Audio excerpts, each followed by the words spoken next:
कहानी शुरू करते हैं। तांत्रिक का रहस्य। एक अंधेरी रात थी। बारिश की बूंदें धीरे धीरे छत पर पड़ रही थी। एक छोटे से गांव में एक पुराना मंदिर था। इस मंदिर के बारे में कहा जाता था कि यहाँ एक तांत्रिक रहा करता था। लोग कहते थे कि वह बहुत शक्तिशाली था और वह काला जादू भी जानता था। गांव के लोग उस मंदिर से डरते थे। वे कहते थे कि रात को मंदिर से अजीब अजीब आवाजें आती हैं। कुछ लोग तो ये भी कहते थे कि उन्होंने मंदिर के पास एक अजीब सी छाया देखी है।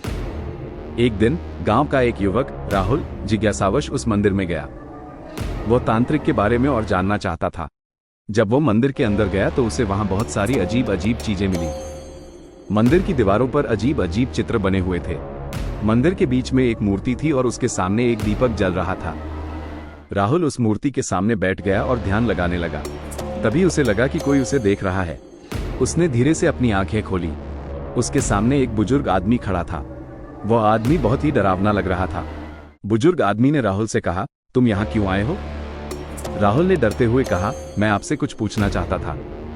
बुजुर्ग आदमी ने कहा, मुझे सब पता है। तुम तांत्रिक के बारे में जानना चाहते हो? राहुल ने सिर हिलाया। बुजुर्ग आदमी ने कहा, तांत्रिक बहुत शक्तिशाली था, लेकिन वह एक गलती कर बैठा और उसे अपनी जान से हाथ धोना पड़ा।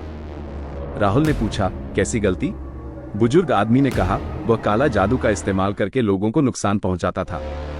एक दिन उसने बहुत बड़ी गलती कर दी और उसे सजा मिली। राहुल डर गया और उसने बुजुर्ग आदमी से कहा, मुझे यहाँ से ले जाओ। बुजुर्ग आदमी राहुल को मंदिर से बाहर ले गया और उसे कहा, यहाँ से कभी मत आना। राहुल घर वापस आया और उसने जो कुछ देखा था वह सब अपनी माँ को बताया।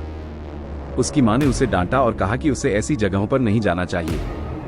राहुल ने उस दिन के बाद से कभी भी उस मंदिर के पास नहीं गया।